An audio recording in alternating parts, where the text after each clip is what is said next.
राम राम जी सबको। आपका दिन मंगलमय हो। मैं ईश्वर से कामना करती हूँ आप हमेशा खुश और स्वस्थ रहें।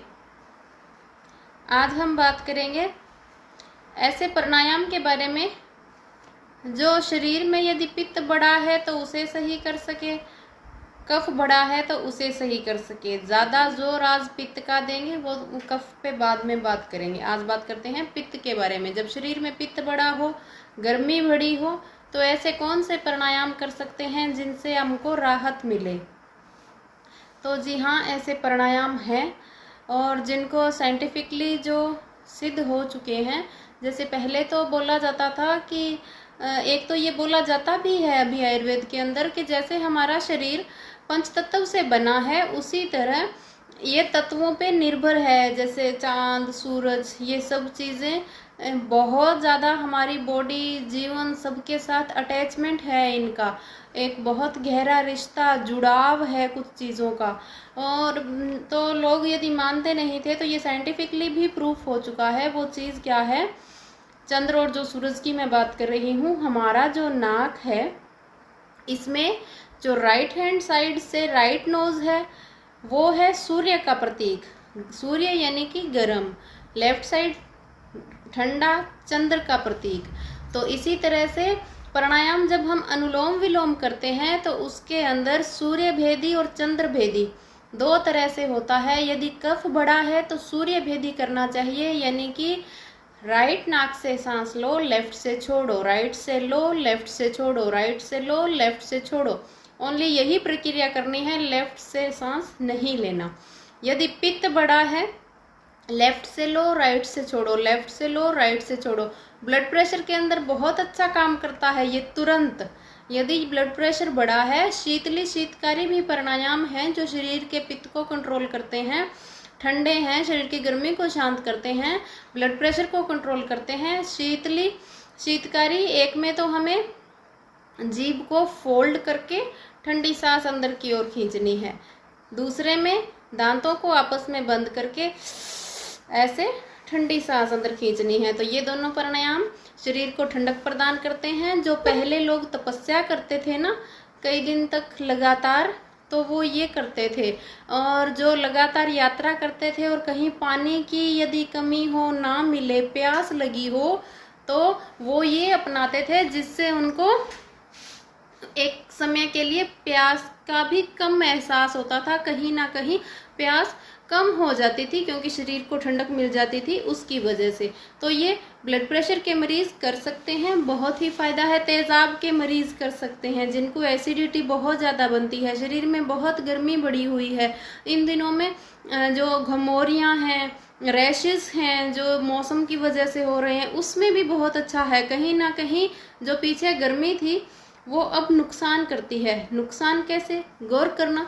मई जून में जो हमने बर्फ़ खाई, बर्फ़ का ठंडा खाया, बहुत ज़्यादा ठंडा खाया, वो बर्फ़ गर्म होती है, आप सभी परिचित हैं। ठंडा पानी पिया तो जस्ट आपको चीज़ें बहुत कम होती है जो नुकसान करे, थोड़ा टाइम लेती है बॉडी के अंदर। उसी तरह बारिश में दही खाया, वो आगे आपको नवंबर दिसंबर में बहुत तंग करेगा। लास्ट अक्टूबर से स्टार्ट हो जाता है बहुत तेज़ जुकाम, किसी किसी को तो अब भी होता है। तो उसी तरह से जो बहुत ज़्यादा हमने बर्फ़ की चीज़ें खाई वो अब रैशेस और ये होके गर्मी बाहर निकलती है, तो उनके लिए भी बहुत अच्छा है। बात कर रहे थे चंद्र भेदी की, साइंटिफिक तरीका आपको बता रही थी। उसके अंदर क्या है? वैसे तो यदि कहें तो नाक आगे से दो हैं सांस लेने के लिए, राइट और लेफ्ट, यहाँ पे एक हो जाता है। तो क्या फ़ायदा हुआ राइट और लेफ्ट लेने का? किसी का ये क्वेश्चन हो सकता है, वाजिब क्वेश्चन है। इसका आंसर ये होगा, हमारा जब जो साइंटिफिक रीज़न से जो सिद्ध हुआ है उसमें क्या है, हमारी बॉडी के यदि हम इसको बीच में से दो भागों में बांट के अंदर के ऑर्गन्स देखें तो जो राइट हैंड साइड है उस साइड हमारा लीवर है, लेफ्ट हैंड साइड हर्ट है। यानी कि होता तो हल्का सा खिसका हुआ है हर्ट लेफ्ट की साइड, जिसकी वजह से लेफ्ट फेफड़ा थोड़ा सा अपने को सिकोड़ के हर्ट को जगह देता है, थोड़ा छोटा होता है।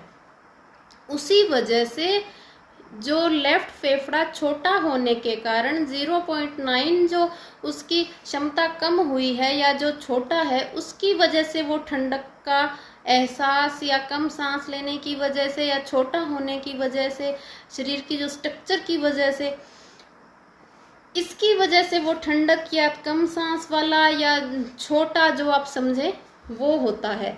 और उसी कारण से जब हम लेफ्ट नाक से सांस लेते हैं, राइट से छोड़ते हैं, तो शरीर में ठंडक पैदा होती है।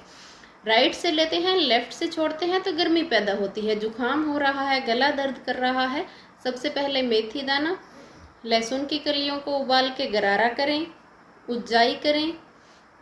उसके बाद मुलेठी मिश्री काली मिर्च मुंह में रखें।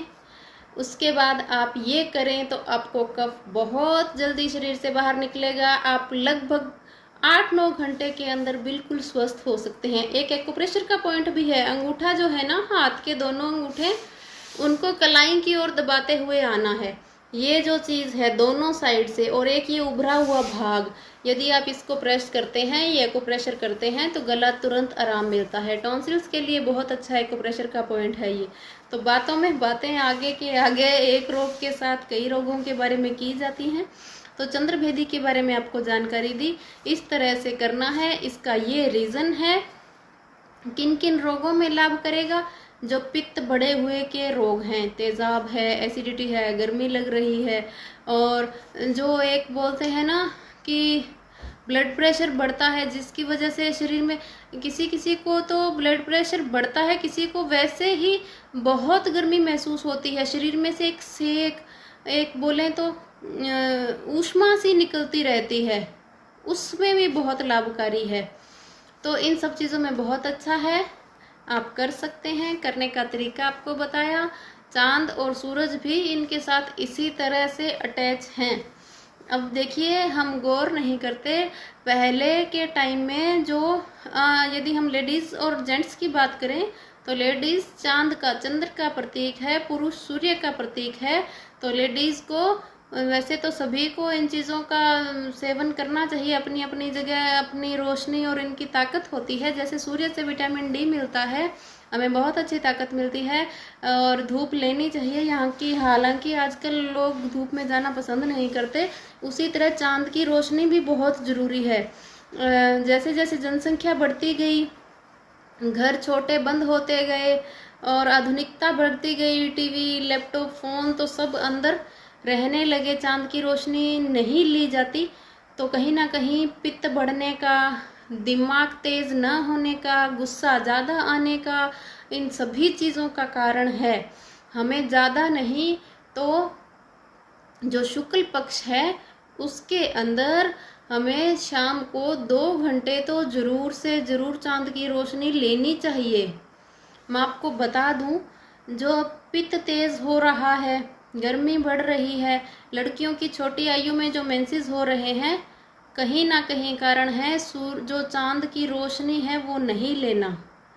आप यकीन नहीं करेंगे, छोटे बच्चों को यदि आप रात को चांद की रोशनी का में बैठाते हैं, थोड़ी देर खुद बैठते हैं, ज़्यादा नहीं 2 घंटे, और ज़रूरी नहीं है शुक्ल पक्ष की ही रोशनी लें कि कृष्ण पक्ष, शुक्ल पक्ष में ऐसा नहीं है कि शुक्ल पक्ष की रोशनी में मतलब ताकत नहीं है सभी में, लेकिन वो उन दिनों में कई बार, जैसे अब अमावस्या हो गई तो उन दिनों में होता ही नहीं, तो आपको कहाँ से मिलेगी, इसलिए कहा गया है।